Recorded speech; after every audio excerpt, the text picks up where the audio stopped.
Welcome to Michigan Reimagined, a spotlight podcast.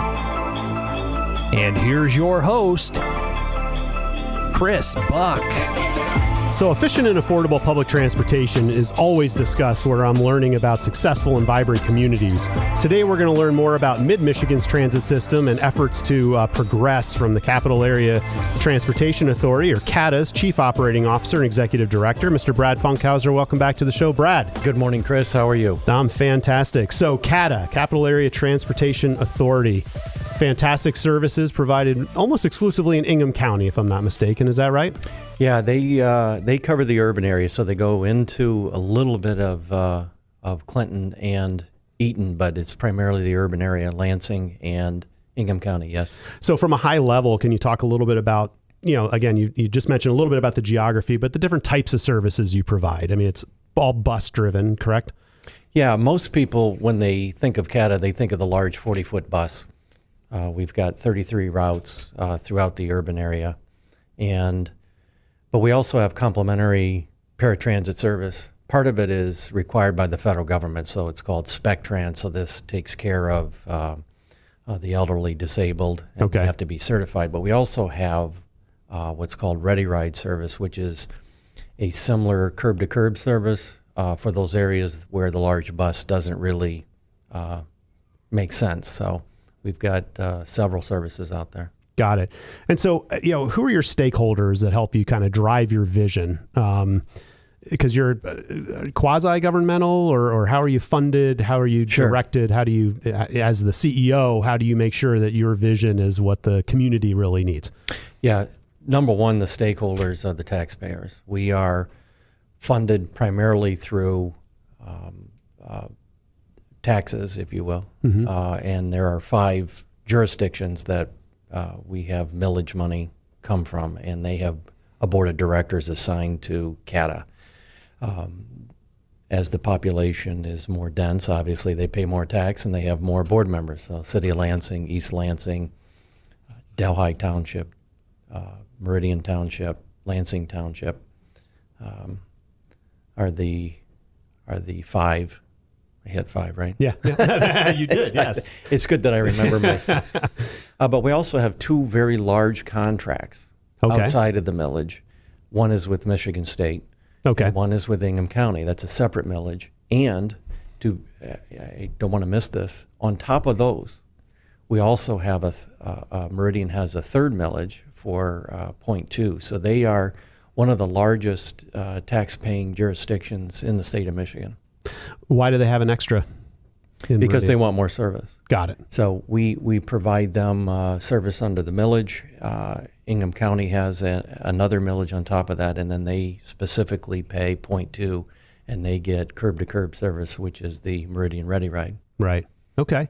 So now in my role in economic development and my quest for making Michigan and Mid-Michigan as vibrant as it can be, there's a lot of fanfare and press about, finding new companies to come headquarter in Michigans and create more jobs and create more jobs and create more jobs. And as I kind of peel that onion back a little bit, I'm learning from people smarter than me that there is kind of the infrastructure of people, right? I mean, we need housing, right? We need childcare. We need better public transportation that takes people to these new employers and to airports and to residential hubs and commercial hubs and things of that nature. So that's why I wanted you on here to talk about, CATA is not just buses schlepping people who don't have cars to where they need to go. This is, I mean, that's part of it, but the connectivity of our community and the quest for our younger population to not own cars. I've got 2 boys in college and they both have driver's licenses and cars, but they both would tell you that they'd rather live where they work and be able to take public transit and not deal with all the expenses and time that some of that stuff takes. So the future of public transportation is really important to me, and I think to the state of Michigan. Our Tri-County region here in Mid-Michigan has had 3 different transit authorities, pretty much kind of county by county driven, right? You have E-Tran for Eaton County, right? And then the Clinton, remind me again of what Clinton County's. Yep, Clinton Transit. And then CATA, as we mentioned before, is more Ingham County.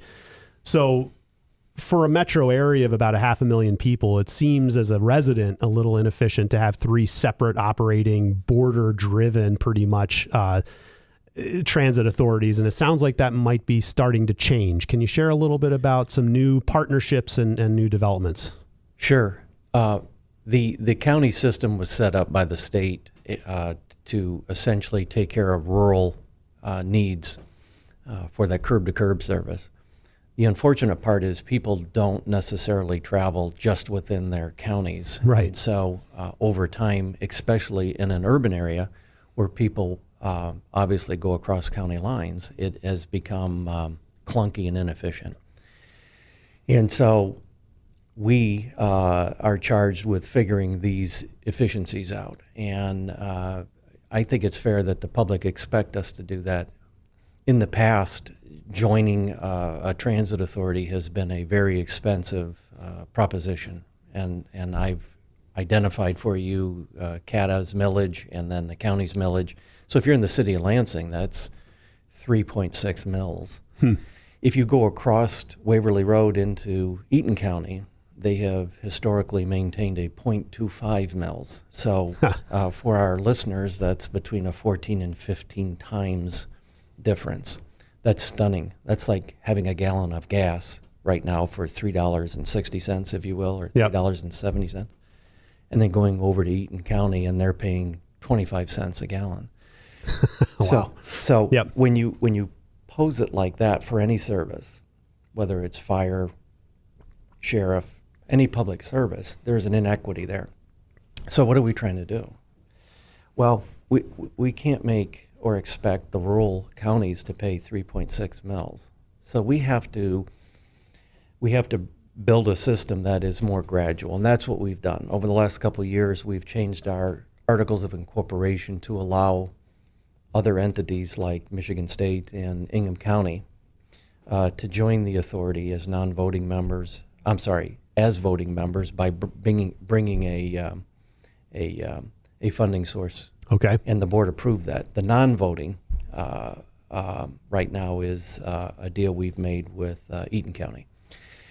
And I'm kind of going backwards and getting wordy here, but the intent was to find efficiencies between Eaton County and CATA.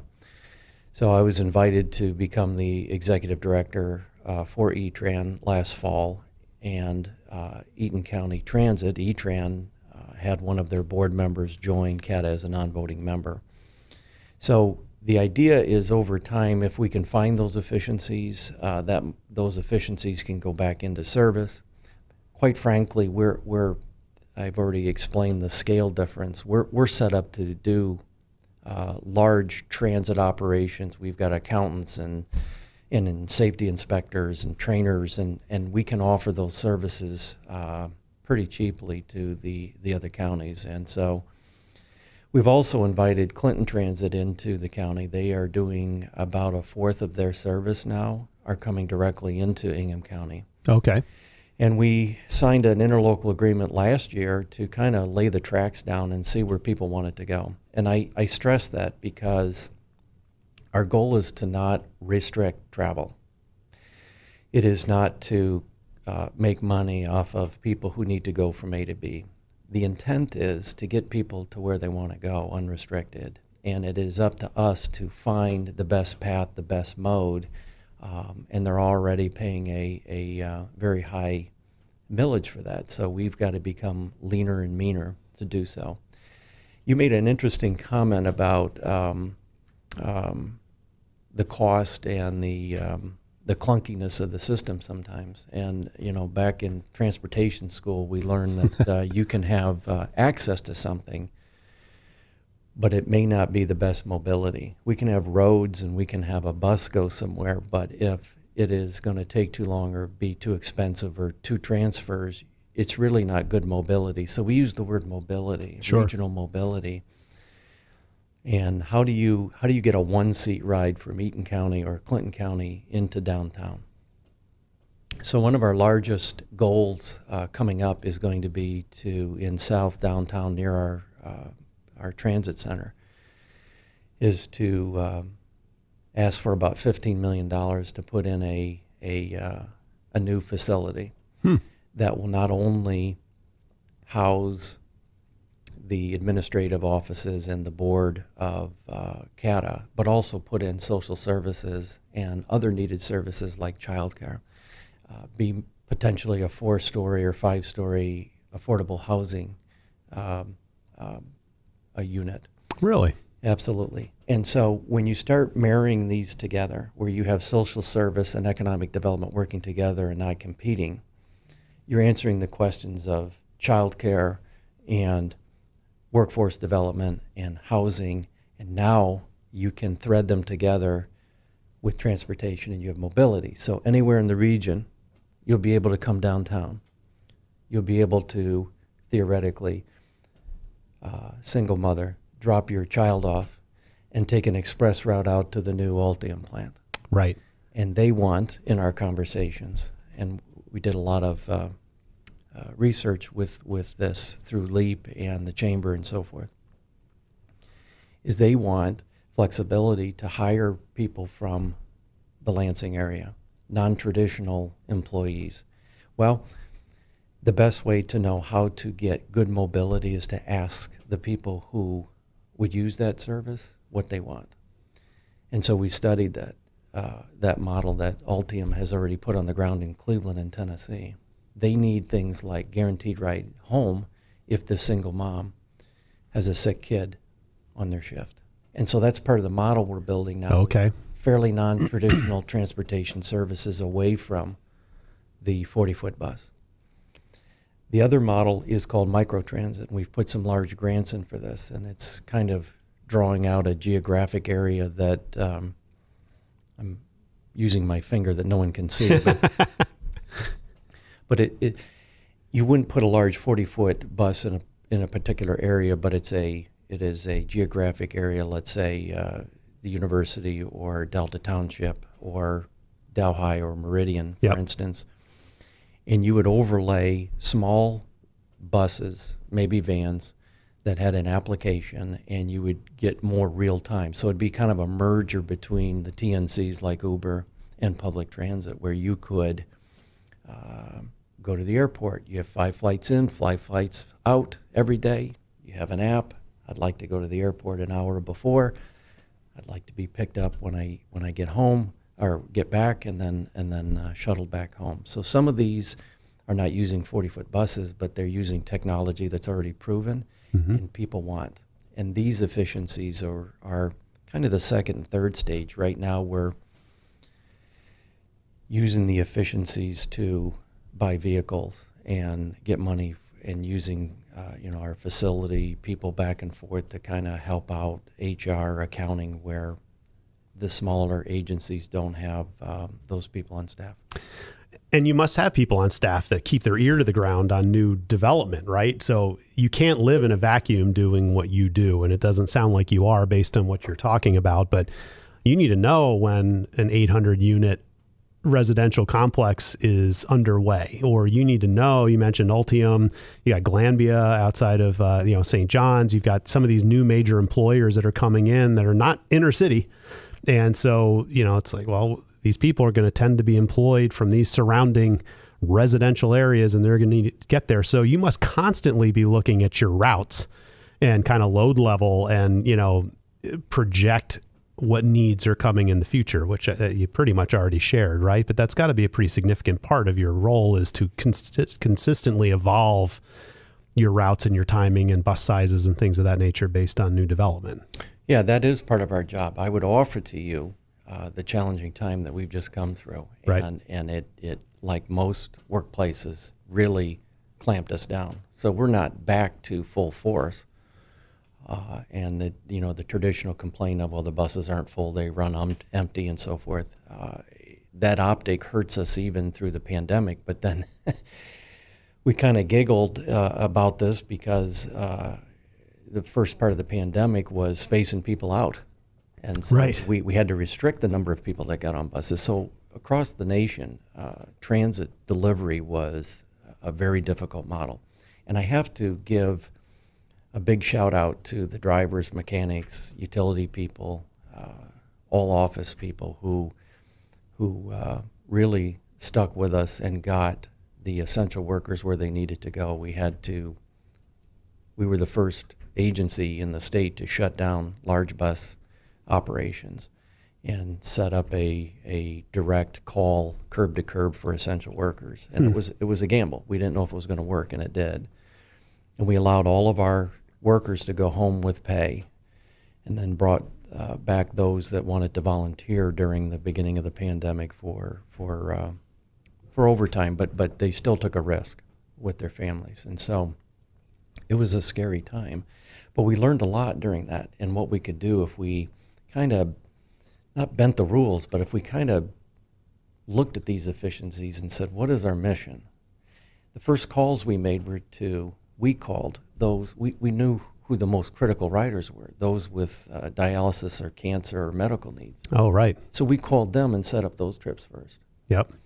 And then it became easier. And so that kind of model for veterans, we've been able to give over 90,000 free rides to veterans over the last year, last couple of years, I believe.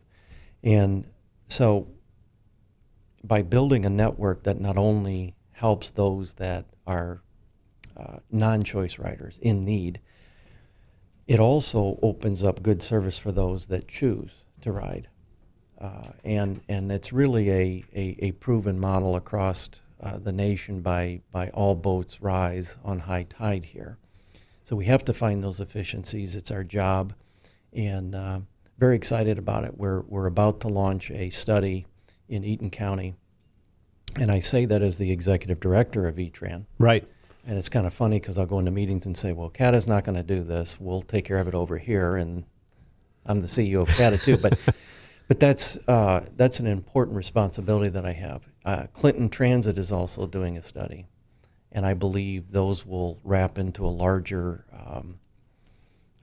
study probably in the next year for the region. But it's definitely coming along, and you'll see improvements like the extension of the Route 3 out in Delta. You'll see improved service to some of the employers out in the industrial park, Meyer and the new plant. GM wants service to their new shifts as they unroll. So we're plugged in through LEAP and the Chamber, Capital Area Michigan Works, Visitors Bureau, the airport. These are all fundamental partners in what we do. Fantastic. Final thought, I've read online about the listening bus. Yes. Talk to me a little bit about what that is. I think because you talk about doing studies and trying to get the attention of your riders. And so tell us about the listening bus. This was designed through the wisdom of my marketing department. I've got, you've mentioned some of my staff, ear to the ground. The staff I've assembled, that's my job, is assemble the best people that can do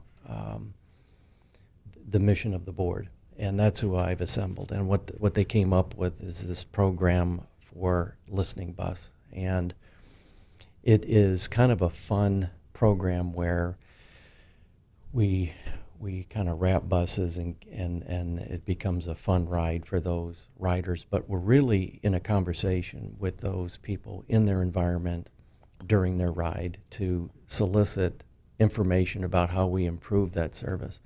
And it really makes sense if you think about it. The days of public meetings where you're setting them at 3 o'clock in the afternoon and they have to go down to City Hall and take work off, and it's very inefficient. And what we have learned through environmental justice programs and others is people aren't comfortable doing that. So you go to them during their trip, and it's a great example because they're going to have fresh ideas during that trip, but also during the week or during the month. And we have gotten dozens and dozens and dozens of comments already. And I love riding the bus. I'm on the bus all the time. And it's good to talk to people in that environment to do better, because we have to. Right. But that's horse's mouth, right? Like you mentioned, you got to get the voice of the riders and go to where they are if they're on the bus. It's their system. Exactly. Right on. Well, this is all fantastic information. Is there any more information about what you're up to that maybe we haven't touched? Only that if people are interested in transit, they should have their voices heard. So we'd love to hear from folks at CATA.org or come to some of these public meetings coming up. Fantastic. It's the Internet of People, folks. Public transportation plays a big role in the vibrancy of any town. And here we've been talking to the Chief Operating Officer and Executive Director of CATA, Mr. Brad Funkhouser. Thanks for joining me today. Thanks, Chris.